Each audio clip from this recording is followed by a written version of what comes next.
તમે બહુ આમ સર્વગુણ, ઠાકોરજી સિવાય કોઈ સર્વગુણ સંપન્ન નથી. તમે નથી સર્વગુણ સંપન્ન તો બીજાને દોષ જોવાનો તમને અધિકાર જ નથી. આણે આમ કર્યું ને આણે આમ કર્યું ને આણે આમ કર્યું.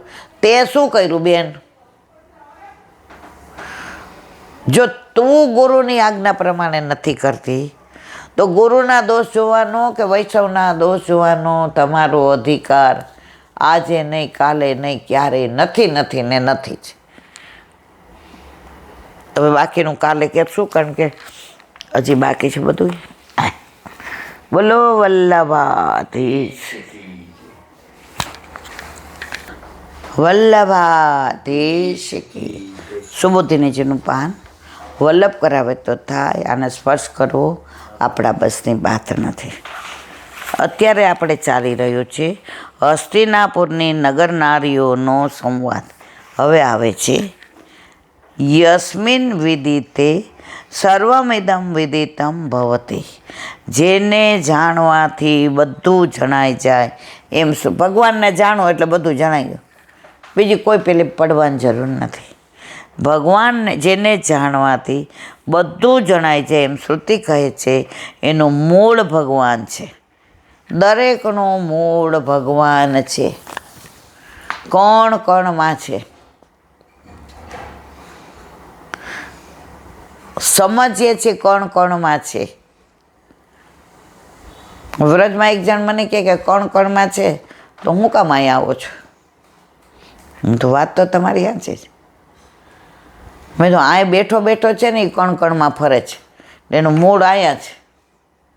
મેં કીધું હું અમેરિકા જાઉં, ઓસ્ટ્રેલિયા જાઉં, લંડન જાઉં, પછી આવું ક્યાં? મારે ઘરે ને અમદાવાદ. તો મેં તો આ મૂળ એનું એ છે. મને કે ઠીક, એટલે તમને ઘડી ઘડી આવવાનું મન થાય. મેં તો હા, મને આવવાનું મન નથી થતું, એ મને લઈ આવે છે. એમાં આ વખતે તો એણે જે આનંદ કરાવ્યો છે કે જો માં, મારું ઘર, મારો ગુલાલ કુંડ જોયો તે? ગુલાલ કુંડે હોળી રમતા રંગીલા શ્રીનાથ રે. તે જ જાણવા જોઈએ. તો ભગવાન કોણ છે એ જાણવાની ઈચ્છા થાય ત્યાં કહે છે જેના સાનિધ્ય માત્રથી કોઈ ઉપાસના, ઉપદેશ કે વિચારણા વિના સર્વ કંઈ જ્ઞાત થાય તે જ ભગવાન. કાંઈ પણ કર્યા વિના જેને જાણી શકાય એ ભગવાન. ઘણા ઉપાસના કરે ને વ્રત કરે. કાલે જ અમારે સુબોધિનીજીમાં આવ્યું કે બધા વ્રત ને તપ ને કરે, એ પૂરું થાય એટલે પાછા હતા ત્યાં ત્યાં. પણ ભક્તિ, પુષ્ટિ ભક્તિ એવી છે કે રોજ ઠાકોરજીને સન્મુખ જાઓ એટલે તમને પછી બીજું કાંઈ મન જ ન થાય. હવે સવારે કોઈ આવે કે આજે કીટી પાર્ટીની છે સવારના પોરવા, હવે દાખલો આપું કે તમારા ગ્રુપમાં બપોરની જમણવારી ચાલુ કરી, ત્યારથી તમે બંધ કર્યું. તમે એક વાક્ય શું કીધું મને? ઠાકોરજીનું અધરામૃત છોડીને હોટલમાં જમવા જવાય નહીં. હવે ધીમે ધીમે એની મેળાએ બંધ થઈ જશે. તમારે બંધ કરવું પડ્યું બહારનું. કોને વ્યવસ્થા કરી? મારા વાલાએ. કારણ તમને રસ શેમાં છે? ઠાકોરજીના અધરામૃતમાં.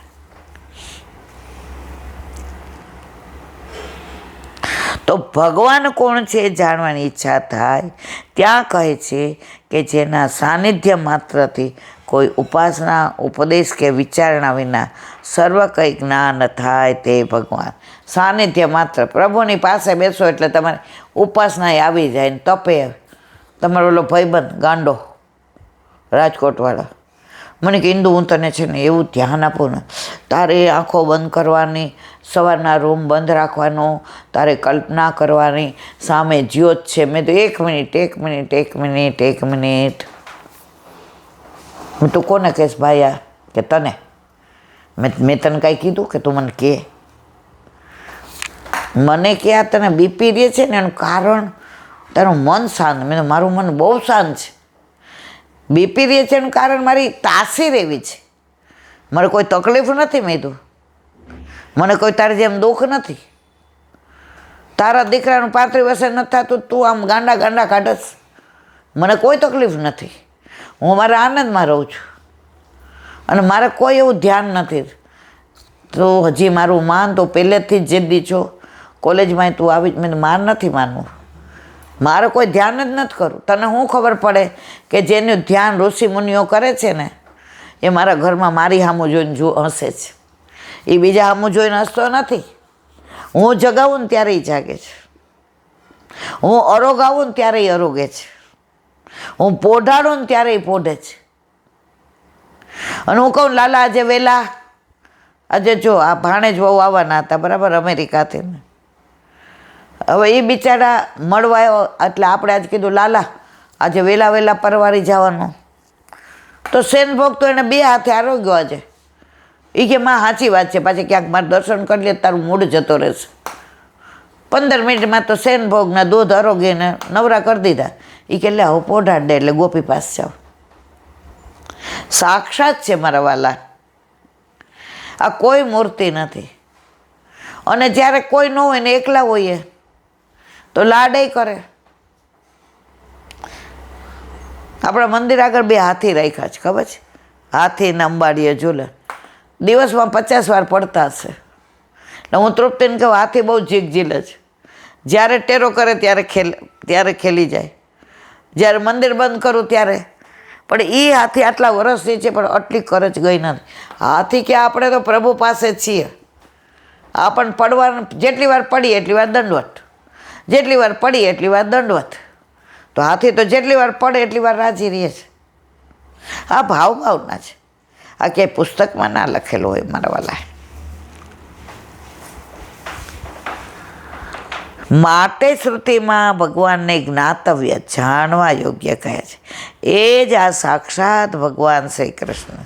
આ અમારો નિર્ણય નથી, પણ વેદ અને લોકમાં એ વાત પ્રસિદ્ધ છે એ બતાવવા મૂળ શ્લોકમાં વૈપદ મૂક્યું છે. એમાં પોતાના અનુભવનું જ્ઞાન જોડ્યું છે. અહીં શંકા કરે છે એમ છે છતાં વેદાદિક પ્રમાણમાં તો પ્રતિપાદન કરાતું નથી, કારણ કે વેદ તો કહે છે આત્મવેદ મગ્ર આસિત પુરુષવિદ પૂર્વમેવાહમ ઇહા સમિતિ તત્પુરુષસ્ય પુરુષત્વમ પુરુષોહવ નારાયણો કામતે. આ સર્વ જગત આગળ આત્મારૂપ હતું, પૂર્વે પણ હું જ હતો. તે પુરુષનું પુરુષત્વ છે. પુરુષોત્તમ નારાયણ ભગવાને ઈચ્છા કરી ત્યારે પોતે જગતરૂપ. પૂર્વે હું હતો, અત્યારે હું જ હોઈશ, કાંઈ નહીં હોય ત્યારે હું હોઈશ. જગત રૂપે હું છું, જીવે હું છું ને જગદીશે હું છું, જગતે હું છું.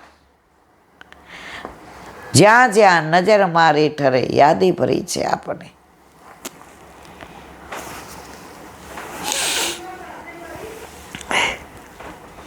વગેરે શ્રુતિઓમાં પુરુષથી જ સૃષ્ટિ છે એમ કહેલું છે. જન્માધનસ્ય યત, જે બ્રહ્મથી આ જગતના જન્માદિક થાય છે એમ વ્યાસ સૂત્રમાં કહ્યું છે. આપણામાં ચતુશ્લોકી પ્રમાણ છે ઓથેન્ટિક. કયું? ગીતા, ઉપનિષદ, બ્રહ્મસૂત્ર અને ભાગવત. વલ્લભના પ્રાગટ્ય પહેલાં 3 જ ઓથેન્ટિક પ્રમાણ ત્રય હતી. ગીતા, બ્રહ્મસૂત્ર, ગીતા પછી ગીતા ને ઉપનિષદ અને બ્રહ્મસૂત્ર. વલ્લભ પધાર્યા પછી ચોથું આપ્યું ભાગવત.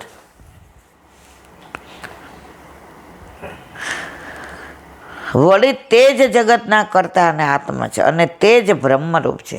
આ વાત શ્રુતિઓમાં કહી છે કે પુરુષ શબ્દ કોઈ આકારને બતાવનાર નથી. આપણી જેમ એક વિશેષ આકૃતિ છે એટલે અતિવ્યાપ્તિ થાય, પરંતુ જે પુરાતન હોવાથી મન અને વચનથી નિરૂપણ કરવા યોગ્ય છે તે ભગવાન બધાથી પ્રાચીનતમ છે. માટે વ્યાસીએ સમાધિ લગાવી ત્યારે અપશ્યત પુરુષમ પૂર્ણમ, કોઈ પૂર્ણ પુરુષના દર્શન થયા એમ કહ્યું છે. તેથી જે સનાતન પુરુષ છે તે જ ભગવાન. આટલા બધા ભગવાનમાં વ્યાસીને સમાધિમાં કોના દર્શન થયા? કૃષ્ણના. કોની લીલાના દર્શન થયા? કૃષ્ણના. કયા કૃષ્ણના? સારસ્વત કલ્પના લીલાના. બીજો ભગવાન કોઈ હોઈ શકે જ નહીં. એવી શંકા થાય ત્યાં કહે છે અયમ પુરુષ પુરાતન, આ પુરુષ પુરાતન છે એમ કહેલું છે. તમે જે પુરાતન પુરુષ કહ્યા છે તે આ જ છે. એમણે જ અર્જુનને ઉપદેશ આપતા કહ્યું છે. બોલો વલ્લભાથી. શ્રીમદ ભાગવત અને મારા ગુરુદેવને દંડવત प्रणाम करूं છું. सरोवर पे सूरदास जी के द्वार पे मेरा प्रणाम. सुर भी कुंड पे परमानंद दास जी के द्वार पे मेरा दंडवत प्रणाम. जमुनावता पे संकर्षण कुंड पे कुंभन दास जी के द्वार पे मेरा दंडवत प्रणाम. बिल बिच्छू कुंड पे कृष्णदास जी के द्वार पे मेरा दंडवत प्रणाम. कदम कदम खंडी पे गोविंद स्वामी के द्वार पे मेरा दंडवत प्रणाम. अप्सरा कुंड पे चित्त स्वामी के द्वार पे मेरा दंडवत प्रणाम. मानस मानसी गंगा पे नंददास जी के द्वार पे मेरा दंडवत प्रणाम. रुद्र कुंड पे छत्रपदास जी के द्वार पे मेरा दंडवत प्रणाम. વ્રજ વિલાસ વ્રજની ગોપિકાઓને મારા દંડવત પ્રણામ. હે વલ્લભ, સવારથી અત્યાર સુધી સેવા સ્મરણ સત્સંગ જે પણ તે કરાવ્યો તે તારા ચરણારવિંદમાં સમર્પણ કરું છું. બોલ અપરાધ થઈ હોય તો ક્ષમા કરજો. બોલો વલ્લભાધીશ કી. શ્રી વલ્લભ પ્રભુ કરુણા सागर જગત ઉજાગર ગાઈએ. શ્રી વલ્લભ કે ચરણ કમલ કી. શ્રી વલ્લભ કે ચરણ કમલ કી. બલી બલી બલી બલી જાય. શ્રી વલ્લભ ગુણ ગાઈએ. વલ્લભી સૃષ્ટિ સમાજ સંગ બેલા જીવન કો ફલ પાઈએ.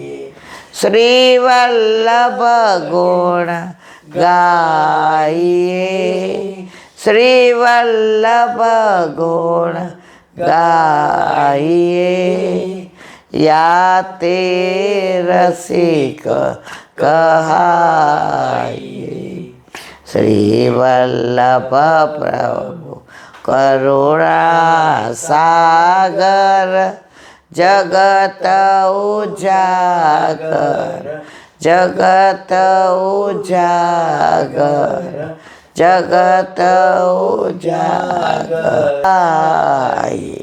શ્રી વલ્લભાધીશ કી. આજનો આ સત્સંગ મારા વલ્લભના ચરણારવિંદમાં સમર્પણ કરું છું. ભૂલ અપરાધ થયો હોય તો આ ભૂલ થયું ના, જો આજનો આ સત્સંગ મારા વલ્લભના ચરણારવિંદમાં સમર્પણ કરું છું. ભૂલ અપરાધ થયું હોય તો ક્ષમા કરજો. બોલો વલ્લભાથી. આ મારા વલ્લભની વાણી અને ભૂલ હોય મારી. બોલો વલ્લભાધીશ કી. બધાય વૈષ્ણવને જાજા કરીને જય શ્રી કૃષ્ણ.